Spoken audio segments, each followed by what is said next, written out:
Hello everyone, and welcome to the AGORACOM online uranium conference. My name is Sheldon Modeland, and I am currently a mining analyst with Edison Investment Research in London. Before moving to London, I was a project geologist with AREVA Resources Canada, working on several projects within the Athabasca Basin in northern Saskatchewan, Canada. Well, let's get started. Today I'll be speaking about uranium ore, where it is, and how do we find it.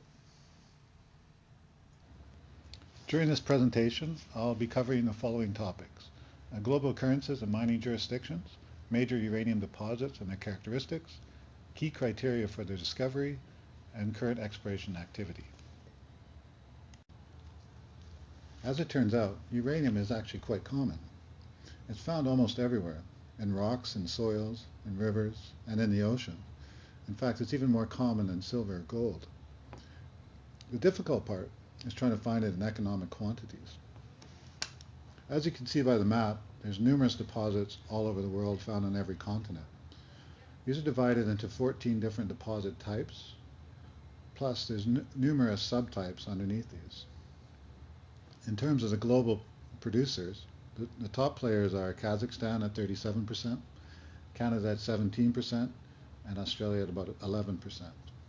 If we look at the resources, the largest resources are in Australia, 34%, Niger at 10%, Canada and Kazakhstan at 9% each, Namibia at 7%, and the United States at roughly 6%.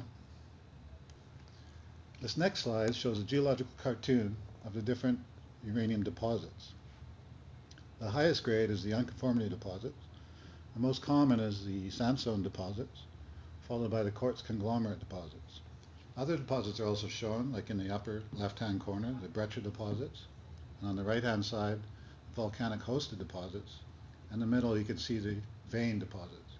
In terms of total resources, the unconformity deposits represent about 33%, the sandstone deposits 18%, and the quartz bevel conglomerates about 13%. The next slide shows the grade and size comparisons. We have unconformity deposits at the top, representing the highest grades, followed by the sandstone deposits, and then the quartz pebble conglomerates, which are generally low grade but very high tonnage. Also shown is the Olympic Dam, which is probably the world's largest uranium deposit. This point is further illustrated in the next slide, showing McArthur River and Cigar Lake, very high grade unconformity deposits, compared with Australian deposit, and the Olympic Dam as reference. The highest grade unconformity deposits are found in the Athabasca Basin. Unconformity type deposits are normally associated with Paleoproterozoic basins. These are basins that range in age from 2.5 to 1.5 billion years ago. Apparently not all are created equally. This figure here shows a number of Paleoproterozoic basins in northern Canada. While there are deposits found in other basins, such as the Boomerang Lake and the Kigavik deposit in the Thelon Basin, the dominant basin in terms of number of uranium deposits and mine developments is the Athabasca Basin. As can be seen in the latest claim map, there's still a lot of activity in the Athabasca Basin. While most of the claims are located along the margin of the basin, where the unconformity is closest to the surface, some claims follow the deep-seated structures or strong conductors towards the middle of the basin. The depth of the unconformity in the middle is about 1,500 meters. Recently, there was a lot of activity surrounding this on the southwest side, where Alpha Minerals and Fission Energy recently discovered the new deposit. That was back in November last year. As recent discoveries have shown, the basic geological model for exploration targets still works, at least in the Athabasca Basin.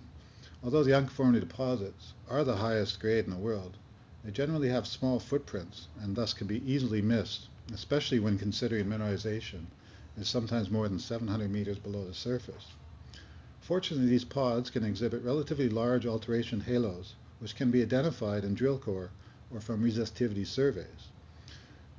Geophysical anomalies also include the strongly graphitic conductors, lower high resistivity in the sandstone. These are generally related to clay alteration or silicification. Gravity lows can also be related to quartz dissolution. And in the past, seismic tests have been used to identify any offsets at the unconformity. The numbers on the left here indicate roughly decreasing order of effectiveness for each method in terms of generating exploration targets. In my experience, the graphitic conductor is your priority target. Moving on from the highest grade to probably the most common uranium deposit, the so-called sandstone hosted. These represent about 18% of the global production, and as you can see by the map, they pretty much occur on every continent. The grades vary, they're generally pretty low, and they vary from 0.04% to about 0.1% uranium. These so-called Redox Front or roll front deposits occur when oxidized fluids carrying uranium hit a reduced agent, which causes the precipitation of uranium. Now you need a lot of clusters, and ideally you want semi-permeable rock above and below this layer. Under ideal geological and hydrological conditions, recovery can be made through the ISL process, or so-called solution mining. Basically, an oxidant is pumped down, uranium is put into solution, and then it's pumped back up. In 2011, about 45% of the total mined uranium was from the ISL processing. This has steadily risen since around 2000, where it was 16%. Most of the ISL production occurs in Kazakhstan, but it is also important in the US, Australia, and Russia. The third type of uranium deposit I'll be speaking about today is the Quartz Bevel conglomerate. Examples of these are shown on the map here: Elliott Lake, South Africa, and Brazil. The Quartz Bevel conglomerates are restricted in age from the Archean to lower Proterozoic, roughly between 3.5 to 2.2 billion years ago. These deposits comprise detrital uranium in multiple beds, and transport was possible due to the low oxygen in the atmosphere at the time. In these deposits, uranium is usually recovered as a byproduct during gold mining, as in South Africa. This map here shows areas of recent exploration activity. Obviously, Athabasca Basin is still active, as is the Thelon in northern Canada.